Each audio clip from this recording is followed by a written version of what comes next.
ಇದೀಗ ರಾಜ್ಯದಲ್ಲಿ ನಟ ದರ್ಶನ್ ಅವರ ಬಂಧನ ಭಾರಿ ಸುದ್ದಿಯಲ್ಲಿದೆ. ತಮ್ಮ ಆಪ್ತೆ ಪವಿತ್ರ ಗೌಡ ಅವರಿಗೆ ರೇಣುಕಾಸ್ವಾಮಿ ಎಂಬಾತ ಕೀಳುಮಟ್ಟದ ಅವಾಚ್ಯ ಶಬ್ದಗಳಿಂದ ಸಾಮಾಜಿಕ ಜಾಲತಾಣದಲ್ಲಿ ಕಮೆಂಟ್ ಮಾಡಿದ್ದ ಎಂಬ ಕಾರಣಕ್ಕೆ ಆತನನ್ನು ಕೊಲೆ ಮಾಡಿಸಲಾಗಿದೆ ಎಂಬ ಆರೋಪ ದರ್ಶನ್ ಮೇಲಿದೆ. ರೇಣುಕಾಸ್ವಾಮಿಯನ್ನ ಚಿತ್ರದುರ್ಗದಲ್ಲಿ ಜೂನ್ 8ರಂದು ಬೆಳಗ್ಗೆ 11 ಗಂಟೆಗೆ ಕಿಡ್ನ್ಯಾಪ್ ಮಾಡಿದ್ದರು. ನಂತರ ಮಧ್ಯಾಹ್ನ 2 ಗಂಟೆ ಸುಮಾರಿಗೆ ಪಟ್ಟಣಗೆರೆ ಶೆಡ್ಗೆ ಕರೆದುಕೊಂಡು ಬಂದಿದ್ದರು. ಅಲ್ಲಿ ಆತನಿಗೆ ತೀವ್ರ ಹಲ್ಲೆ ಮಾಡಿದ ಪರಿಣಾಮ ದೇಹದಲ್ಲಿ ರಕ್ತ ಹೆಪ್ಪುಗಟ್ಟಿರುವುದು ಮರಣೋತ್ತರ ಪರೀಕ್ಷೆಯಲ್ಲಿ ಕಂಡುಬಂದಿದೆ.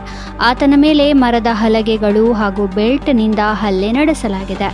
ಇದಲ್ಲದೆ ಮುಖ ಮತ್ತು ದೇಹದ ಇತರ ಭಾಗಗಳನ್ನು ನಾಯಿ ಕಚ್ಚಿರುವುದು ಕೂಡ ಕಂಡುಬಂದಿದೆ. ಈ ರೀತಿ ಒಂದು ಜೀವಕ್ಕೆ ಚಿತ್ರಹಿಂಸೆ ನೀಡಿ ಕೊಲ್ಲುವಂತಹ ಆ ನೀಚ ಮನಸ್ಸುಗಳ ಕಾಠಿಣ್ಯತೆ ಅದು ಹೇಗಿದ್ದಿರಬಹುದು? ಸಾಮಾನ್ಯ ಜನರಿಗಂತೂ ಯೋಚಿಸಲು ಕಷ್ಟ. ಈ ಕೊಲೆ ಆರೋಪ ಹೊತ್ತಿರುವ ದರ್ಶನ್ ಒಬ್ಬ ನಟ, ಲಕ್ಷಾಂತರ ಅಭಿಮಾನಿಗಳನ್ನು ಹೊಂದಿರುವ ಜನಪ್ರಿಯ ವ್ಯಕ್ತಿ. ಇಲ್ಲಿನ ಇನ್ನೊಬ್ಬ ಆರೋಪಿ ಪವಿತ್ರ ಗೌಡ ಕೂಡ ಸಿನಿಮಾ ರಂಗದಲ್ಲಿ ಗುರುತಿಸಿಕೊಂಡವರೇ ಆಗಿದ್ದಾರೆ. ಸಮಾಜದಲ್ಲಿ ಗೌರವಯುತ ಸ್ಥಾನದಲ್ಲಿರುವವರು ಸಮಾಜಕ್ಕೆ ಮಾದರಿಯಾಗಿರದೆ ಮಾರಕವಾಗುತ್ತಿರುವುದು ವಿಷಾದನೀಯ.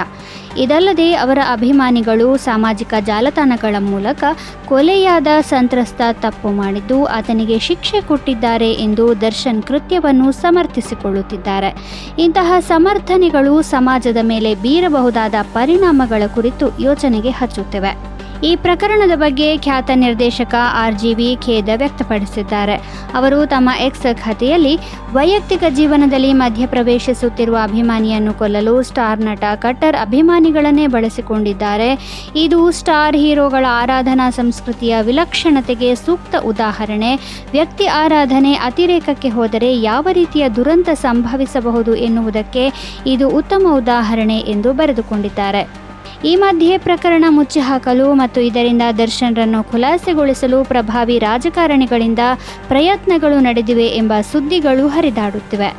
ಇದಲ್ಲದೆ ನಿನ್ನೆ ಏಕಾಏಕಿ ದರ್ಶನ್ ಹಾಗೂ ಇತರ ಆರೋಪಿಗಳು ಇರುವ ಪೊಲೀಸ್ ಠಾಣೆಯ ಆವರಣದ ಗೋಡೆಗೆ ಶಾಮಿಯಾನ ಹಾಕಿರುವುದು ಕೂಡ ಹಲವು ಅನುಮಾನಗಳಿಗೆ ಎಡೆ ಮಾಡಿಕೊಟ್ಟಿದೆ.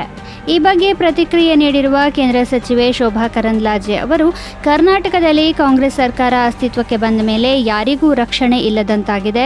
ಸರ್ಕಾರ ಕೊಲೆಗಡುಕರ ಪರ ಇದೆ. ಕೊಲೆಗಡುಕರಿಗೆ ರಾಜ್ಯದಲ್ಲಿ ಭಯ ಇಲ್ಲ.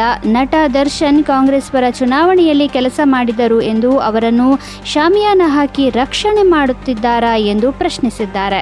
ಈ ಹಿಂದೆ ಸುಪ್ರೀಂ ಕೋರ್ಟ್ನ ನಿರ್ಗಮಿತ ನ್ಯಾಯಾಧೀಶ ದೀಪಕ್ ಗುಪ್ತಾ ಅವರು ದೇಶದ ಕಾನೂನು ಮತ್ತು ನ್ಯಾಯಾಂಗ ವ್ಯವಸ್ಥೆಗಳು ಶ್ರೀಮಂತರು ಹಾಗೂ ಪ್ರಭಾವಿಗಳ ಪರವಾಗುತ್ತಿದೆ ಎಂದು ವಿಷಾದ ವ್ಯಕ್ತಪಡಿಸಿದ್ದನ್ನು ಇಲ್ಲಿ ಸ್ಮರಿಸಿಕೊಳ್ಳಬಹುದು. ಇದು ಕೂಡ ಹಾಗಾಗದೆ ತಪ್ಪಿತಸ್ಥರಿಗೆ ಕಾನೂನು ರೀತಿಯಲ್ಲಿ ಶಿಕ್ಷೆಯಾಗಿ ಅಮಾಯಕರಿಗೆ ನ್ಯಾಯ ಸಿಗುವಂತಾಗಲಿ.